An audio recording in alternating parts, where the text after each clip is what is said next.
주보에는 요한복음 3장 말씀을 적어놨는데 말씀 준비하면서 구약 말씀을 나눴으면 좋겠다라는 생각이 들었습니다. 그래서 이사야 6장 1절부터 8절 말씀으로 말씀을 옮겼습니다. 이사야 6장 1절부터 8절까지의 말씀, 저와 여러분들이 한 절씩 교독하시겠습니다. 우시야 왕이 죽던 해에 내가 본즉 주께서 높이 들린 보좌에 앉으셨는데 그의 옷자락은 성전에 가득하였고 사람들이 모시고 섰는데 각기 6날개가 있어 그 둘로는 자기의 얼굴을 가렸고 그 둘로는 자기의 발을 가렸고 그 둘로는 날며 서로 불러 이르되 거룩하다 거룩하다 거룩하다 만군의 여호와여 그의 영광이 온 땅에 충만하도다 하더라. 이같이 화답하는 자의 소리로 말미암아 문지방의 터가 요동하며 성전의 연기가 충만한 자. 그때에 내가 말하되 화로다 나여 망하게 되었도다. 나는 입술이 부정한 사람이요 나는 입술이 부정한 백성 중에 거주하면서 만군의 여호와이신 왕을 배웠음이로다 하였더라. 그때 그 사람이 하나가 무적가락으로 제단에서 진실과 흰 빛을 손에 가지고 내리로 나와서 그것을 내 입술에 대며 이르되 보라 이것이 내 입에 닿았으니 내 악이 제하여졌고 내 죄가 사하여졌느니라 하더라. 내가 또 주의 목소리를 듣니 주께서 이르시되 내가 누구를 보내며 누가 우리를 위하여 발명하시니 그때 내가 이르되 내가 여기 있나이다 나를 보내소서 하였더니 아멘. 아버지와 아들과 성령의 이름의 능력이 저와 여러분들 가운데 함께 하시기를 빕니다. 우리 주변에서 하나님을 만났다거나 또 주님의 음성을 들었다는 이야기들, 그런 이야기들을 심심치 않게 듣게 됩니다. 불치병이 낫게 되거나 또 앞날을 예언하는 그 예언의 은사를 향한 열광도 좀처럼 잘 식지 않습니다. 선교지에서는 이런 현상들, 이런 성령의 현상들이죠. 성령의 역사들, 성령의 현상들은 믿음을 가지는데 도움을 줍니다. 그런데 우리가 경계해야 할 건 우리 하나님은 사람을 차별하면서 은사나 은혜를 베푸시는 분이라는 그런 오해로 우리가 떨어지지 말아야 할 것입니다. 그렇다면 대체 하나님을 만난다는 것은 어떤 경험일까요? 성경은 이 문제를 어떻게 설명하고 있는지 우리는 끊임없이 질문해 보아야 합니다. 이 물음에 어떤 답을 가지고 있느냐에 따라서 오늘 우리가 만나고 또 믿고 있는 하나님이 과연 성경이 증언하고 있고 기독교 신앙이 함께 바라보고 있는 그 하나님인지가 정확히 구별될 것이기 때문입니다. 오늘 말씀 이사야 6장 말씀은 대예언자라고 불리는 이 이사야가 하나님으로부터 이 선지자로 부름을 받는 아주 유명한 대목입니다. 하지만 사실 이사야는 이때뿐만 아니라 이전부터 이미 선지자로 활동하고 있었습니다. 그런데도 마치 하나님을 처음 뵙는 것처럼 이렇게 그를 묘사하고 있어서 굉장히 어색하게 보이죠. 대체 무슨 상황이 지금 벌어지고 있는 걸까요? 오늘 말씀 이사야 6장 1절 상반절 말씀을 보면은요, 함께 읽어보겠습니다. 새 번역 성경으로 한번 읽어볼게요. 시작.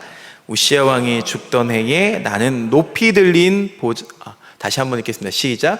우시야 왕이 죽던 해에 내가 본즉 주께서 높이 들린 보좌에 앉으셨는데, 제가 새 번역으로 읽어드릴게요. 우시야 왕이 죽던 해에 나는 높이 들린 보좌에 앉아 계시는 주님을 배웠는데, 이제 이사야가 간절하게 탄원한 끝에 하나님과 마주하게 되었던 욥이라는 사람이 있습니다. 다 아시죠?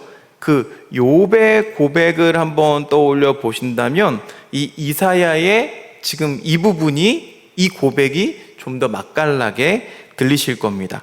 욥기서 4장 42장 5절 말씀입니다. 함께 읽겠습니다. 시작. 주님이 어떤 분이시라는 것을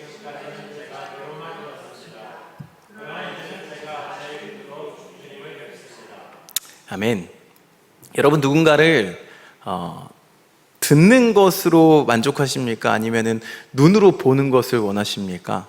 지금은 워낙 매체가 다양하다 보니까 이렇게 내적 친밀감이죠. 그렇죠? 연예인을 만나도 저도 지나가면서 연예인을 봤는데 자연스럽게 이렇게 인사하더라고요. 안녕하세요.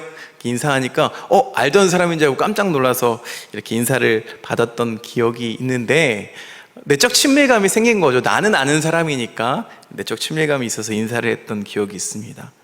근데 욥이라는 사람이 이전에 하나님을 전혀 몰랐던 사람이 아닙니다. 또 믿지 않았던 사람이 아니죠.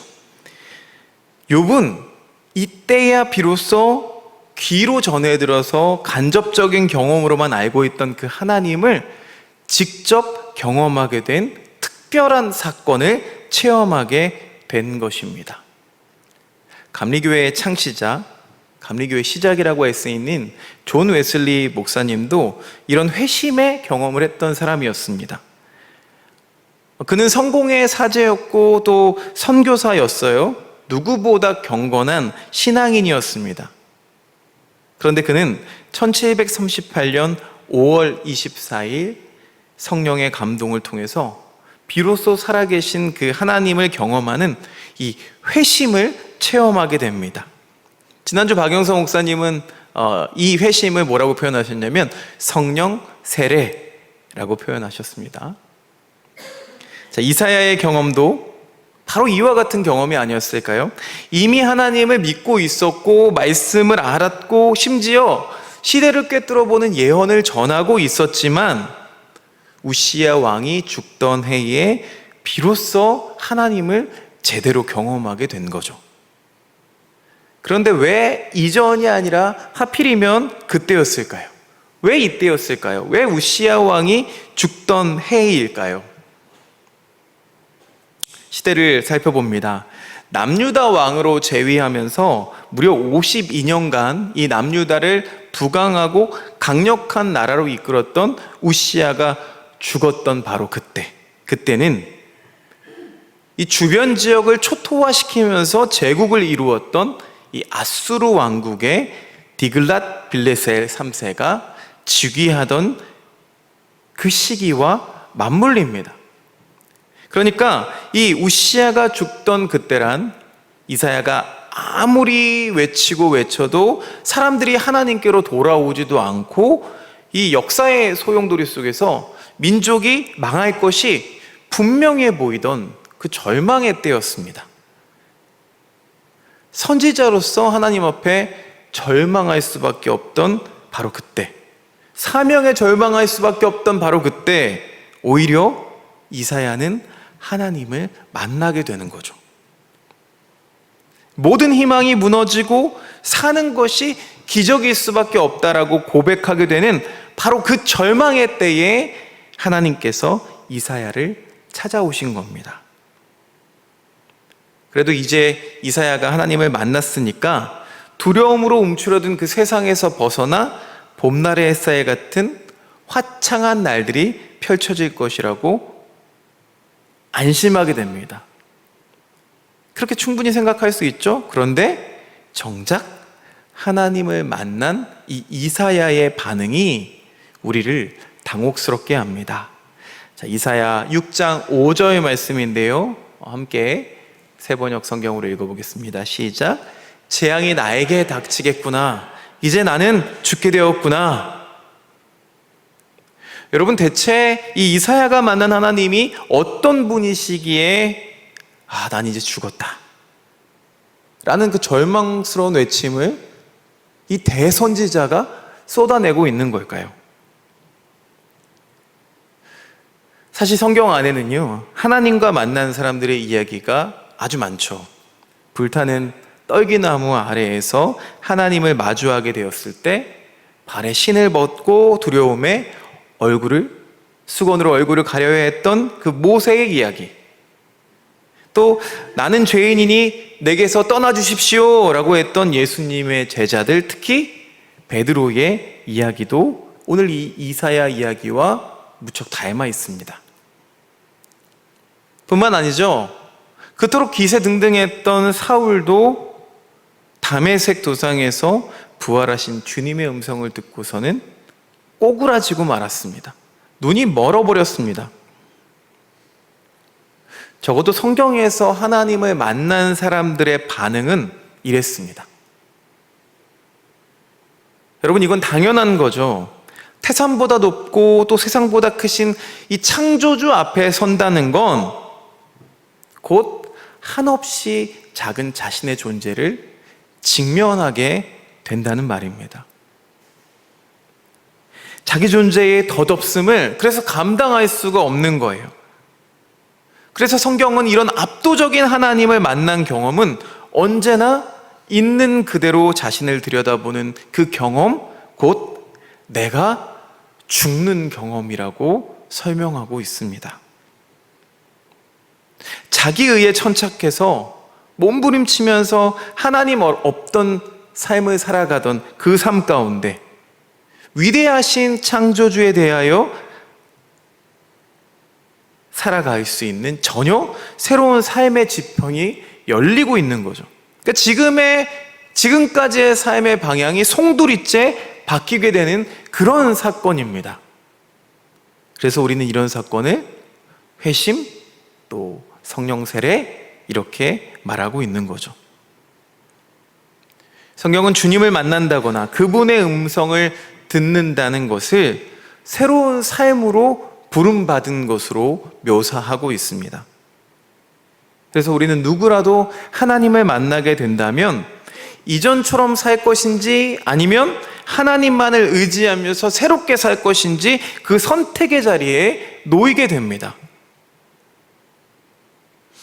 놀라운 건 우리가 무언가 그럴듯한 일을 해내는 것을 우리는 사명이라고 생각하지만 성경은 하나님과 함께하는 그 선택의 삶을 사명이라고 정의하고 있다는 겁니다. 하나님께 근거를 두고 살아가는 것, 그런 사람이 되는 것이야말로 하나님의 부르심인 사명의 전부일 뿐입니다. 성경은 무엇을 위한 부름이었는지 혹은 어떤 결실을 거두게 되었는지에 대해서 무관심하다는 겁니다. 그러니 우리는 경계해야 합니다. 내가 무엇을 얻게 되었다, 내가 어떤 결실을 거두게 되었다 라고 증거하는 것은 그렇게 의미 있는 이야기가 아니라는 것입니다. 그러니 오늘 말씀에서 하나님께서 이사야에게 이렇게 말씀하시죠. 내가 누구를 보낼까? 라고 하셨던 부르심도 뭔가 대단한 과제를 주시는 게 아니에요. 따지고 보면 온전히 하나님과 함께 살아가는 삶으로 이 이사야라는 사람을 초대하신 셈입니다. 언제나 하나님을 만난다는 그 사건은 놀라운 환희와 압도적인 생명 사건이죠. 하나님의 영광에 사로잡히는 일입니다. 하나님을 만나면 우리 안에 있는 염려나 걱정, 그 부담들을 다 초월할 수 있게 된다는 겁니다. 그래서 이사야는 환상을 보고 또 이사야가 이에 상응하는 응송인 시편 29편에 보면은요, 송영이 담겨 있죠. 천상에서도 땅에서도 과거에도 오늘도 그리고 종말의 그날에도 오직 하나님 앞에서는 오늘 말씀 나눴던 것처럼 거룩하다, 거룩하다, 거룩하다. 거룩하다가 3번이나 나와요. 그분의 영광과 경이로움을 찬양하는 이게 교회 음악에서는 상투스라고 하는데요. 상투스 외에는 아무것도 남지 않는다는 것을 우리에게 보여주고 있습니다. 그러나 하나님의 영광을 마주한다는 건 아무에게나 주어지는 법이 아니죠. 이사야가 사명을 받은 그때 곧 우시야 왕이 죽던 때를 다시 한번 상기해 보십시오. 예언을 포함해서 그동안 자신이 짊어져야 했던 그 모든 사역들이 무익하고 쓸모없음을 깨달았을 때였습니다. 그래서 얼마든지 훌훌 벗어버릴 수 있을 만큼 가벼워졌던 바로 그때에 하나님 앞에 서게 된 거예요. 내가 붙잡고 있는 그 모든 가능성이 무너진 그때에 하나님은 자신의 영광을 드러내십니다. 본래 말씀으로 정했던 이 복음서 말씀에 등장하는 니고데모도 예수님 앞에서 이런 경험을 한 사람이었죠. 이 사람은 바리새파 사람이었습니다. 바리새파라는 출신만 봐도 우리는 그가 붙잡고 있는 것이 얼마나 많을까 충분히 예상해 볼 수 있죠. 이 바리새파 사람들은 겉으로 드러나는 것에 천착했던 외식한 종교인의 대명사입니다. 그렇다고 해도 이 종교적인 모습으로만 보면 이 사람들은 대단히 신실하고 대단히 거룩한 사람들로 보이죠. 어떻게 해서든 하나님의 명령과 규례와 율법을 따르기 위해서 최선을 다하며 살았던 사람들입니다. 그래서 스스로를 늘 절제했습니다. 말씀도 많이 읽었고 또 율법도 잘 지켰습니다. 그러면서 늘 하나님께 영광, 또 여호와께 성결이라는 말을 입에 달고 살았던 사람들이었습니다. 아주 훌륭한 종교인들이었습니다. 하지만 이 사람들이 생각하는 하나님은 착한 행실이나 어떤 업적, 또 능력이나 자질, 이 종교적인 업적을 통해서 다른 사람들보다 너희들이 더 신실하고 더 거룩하다, 자신들이 인정해 주시는 그런 분이었어요. 그들은 언제나 자신들이야말로 하나님께서 인정해 주실 것이라는 자기 위로만 있으면 족할 뿐이었습니다. 정작 하나님은 필요하지가 않았던 거죠. 그러니 주님 보시기에는 하나님을 전혀 모르는 사람들이라고 말할 수밖에 없었습니다. 그런데 바리새파 중에서 이 니고데모라는 사람은 두 가지 면에서 다른 바리새인들과 좀 달라 보입니다. 첫 번째로는 예수님 안에서 하나님께서 함께 하셔야만 나타나는 그 영광을 엿보는 통찰이 이 니고데모에게는 있었습니다. 당시에 주님 곁에 있던 사람들, 종교 지도자들을 포함해서 모든 사람들이 주님에 대해서 얼마나 무지했는지 생각해 보면 대단히 이례적인 통찰력을 가진 사람이라고 볼 수 있는 거죠. 또 성경에 보니까 이 사람은 사람들의 눈을 피해서 밤에 찾아왔다고 기록되어 있어요. 그럼에도 불구하고 이 주님을 찾아올 만큼 진리에 대한 갈급함과 용기가 있었던 사람이죠. 이 니고데모가 만약 배울 것이 없어, 저 사람한테 배울 게 없어 라는 오만한 생각이 있었다면 절대로 주님을 찾지 않았을 겁니다. 그러니 주님이 보시기에도 자기 의가 아닌 하나님의 영광을 갈망하던 이 사람이 기특해 보였던 거죠. 주님은 징표가 아니라 직접 하나님의 나라가 임했다는 사실을 보면서 살아갈 수 있는 그 생명의 길로 그를 이끌어 주셨습니다. 그럼에도 불구하고 늘 무언가를 해내야만 한다는 이 율법주의에 길들여져서 살아온 탓에 그는 주님이 전해주신 그 복음을 도무지 이해하지를 못하죠. 그래서 이런 질문을 합니다. 요한복음 3장 4절 말씀입니다. 함께 읽어보겠습니다. 시작. 니고데모가 예수께 말하였다. 어머니 뱃속에 다시 들어갔다가 태어날 수야 없지 않습니까?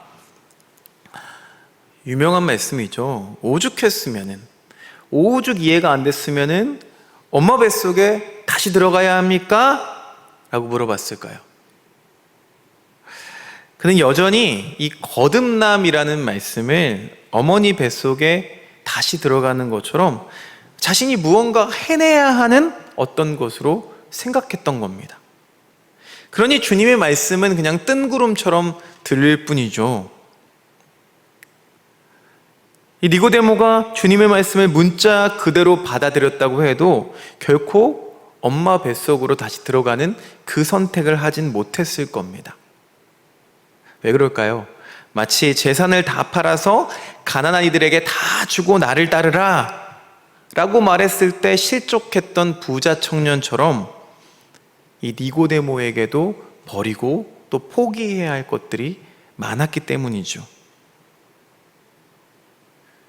실상 오늘날의 우리는 이 니고데모와 같은 이 어리석은 선택을 반복하고 있습니다. 심지어 주님을 사랑하는 것도 열심히 해야 한다 생각하고 하나님을 믿는 것도 하나님을 예배하는 것조차 열심히 해야 한다는 그 강박증에서 잘 벗어나지를 못합니다. 신앙이라는 것을 자꾸 해야 하는 어떤 것들로 채우고 있다는 거죠. 여러분, 우리는 아직도 주님의 그 영광을 마주하기 위해선 버려야 하고 또 포기해야 하는 일들이 참 많이 있습니다. 주님께서는 물과 성령으로 다시 태어나는 사람만이 하나님 나라를 볼 수 있다고 말씀하셨습니다. 하나님 나라를 본다는 건 곧 하나님을 보고 인식하게 된다, 즉 믿게 된다는 말이죠. 성령으로 난 사람이란 성령을 호흡 삼아 살아가는 사람을 말합니다. 성령은 바람처럼 그 무엇에도 거스름이 없고 또 누구도 소유할 수 없으며 자랑할 수 없는 이사야를 망하게 했던 바로 그 하나님이시죠. 성령은 마치 어머니 뱃속처럼 모든 것을 존재하게 했던 생명의 영입니다. 어머니 뱃속에서는 우리는 걱정이 없었죠. 왜냐하면 탯줄을 통해서 주어지는 그 사랑과 생명을 공급받았을 뿐. 이 태 안에 있는 아이는 아무것도 손에 쥘 수가 없고 또 쥘 필요도 없죠. 그러니 다시 어미의 뱃속으로 들어가려면 지금 우리 손에 쥐고 있는 모든 것들을 내려놓아야 합니다. 성령으로 난 사람들, 그 사람들은 믿음으로 쥔 손을 펼 수 있는 자유로운 사람들을 말합니다. 성령을 닮아서 소유에 얽매이지 않고 바람처럼 가볍게 살아내는 사람. 그래서 주님이 우리를 찾으시고 부르시거나 혹은 보내실 때 더 내려놓을 것도 더 버릴 것도 더 비울 것도 없는 그런 사람이 되시기를 주님의 이름으로 축원드립니다. 물론 여기에는 뭐 돈이나 물질만이 아니라 명예, 또 사람들의 인정, 그리고 모든 자기의 의와 자기 만족까지 모두 해당됩니다. 여러분, 바람은 어떻습니까? 뭐 바람의 노래라는 가요도 있잖아요. 바람은 어떻습니까? 바람은 참 자유롭죠. 성령은 바람이십니다. 성령을 따라 사는 사람들은 억지로 힘을 내지 않아도 성령이 능력이 되어서 이끄시는 그 평안한 길을 걸어갑니다. 그러다 보니까 이들의 곁에는 무더운 여름, 한철 불어오는 바람처럼 아주 막힘없이 시원한 소통이 있습니다. 성령을 따라 사는 삶, 바람에 맡기는 삶에는 늘 여유가 있고 또 용납이 있고 그래서 사랑이 움트기 마련이죠. 여러분, 짊어진 것들이 많으면 오래 여행을 할 수 없는 법입니다. 몸이 무거우면 오래 걸을 수가 없죠. 또 마음이 무거우면 쉼을 제대로 누릴 수 없고 영혼이 무거우면 또 쉽게 무너지기 마련입니다. 그러니 우리의 몸과 마음을 붙들고 움츠려들게 하는 그 모든 것들을 언제라도 훌훌 내어버릴 수 있을 만큼 우리는 자유로워져야 합니다. 그런 성령의 사람, 그런 바람과 같은 사람만이 내가 누구를 보낼까 하시는 그 하나님 말씀 앞에 내가 여기 있습니다 라고 응답할 수가 있는 거예요. 땅끝까지 복음을 전하라 말씀하신 그 주님의 말씀에 응답할 수 있는 주님의 증인이 될 수 있는 겁니다. 사랑하는 행복을 나누는 하나교회 교우 여러분, 바람처럼 자유하게 하시는 그 성령께서 보이게 해주시고 또 깨닫게 해주시는 그 날까지 우리의 마음과 영혼을 집중하며 살아가십시오. 그 성령의 감동을 통해서 세상보다 크고 놀라우신 그 하나님이 여기에 계심을, 내 안에 계심을 깨닫게 될 때 비로소 우리는 말할 수 없는 기쁨과 또 넘치는 경이로움으로 우리의 삶을 주님께 기꺼이 드릴 수 있게 될 겁니다. 오늘 그렇게 말할 수 있는 저녁이 되기를, 고백할 수 있는 저녁이 되길 소망합니다. 이렇게요. 주님, 내가 여기에 있습니다. 아멘.